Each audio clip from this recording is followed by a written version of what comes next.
და საკითხზე დგას ჯვარი თუ ძელი. Აი ამ ფორმით დგას საკითხი, აქტუალურია ამ ფორმით და ეს აქტუალიზაცია შემოიტანა სამყაროში ერთ-ერთმა ყველაზე მრავალმცხოვარმა მიმართულებამ, რელიგიურ მიმართულებამ, რომელსაც ეწოდება იეჰოვას მოწმეები. დავიწყოთ ეს არგუმენტები და პირველი არგუმენტები არის ლინგვისტური არგუმენტები, მოდი ესე ვთქვათ. ამასვე იშველებენ ეს ხალხი ამ არგუმენტებს და გვეუბნებიან რომ ბერძნულ ენაზე როგორც გამოითქმის ჯვარი არის სტავროსი, რომ ეს სტავროსი ნიშნავს ძელს.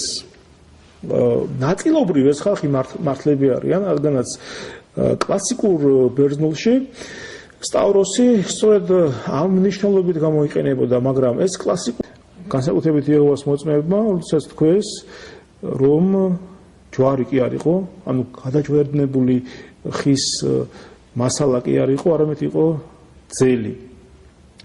კიდევ ვიმეორებ, ძელი რომ ყოფილიყო, ჩვენს ანუ გარეგნულ ფორმასთვის ჩვენ ფორმას პრობლემა არ იქნებოდა ძელი, იქნებოდა ჩვენს ღბლები დავიკიდებით სწორ ფორმის რაღაც გამოსახულებას, თქვა. იქნებოდა ოთხკუთხედი ფორმის ეს საშუალება, ეს ოთხკუთხედს დავიკიდეთ. ანუ ფორმას კი არა აქვს მნიშვნელობა, არამედ შინაარსს კიდევ ვიმეორდები.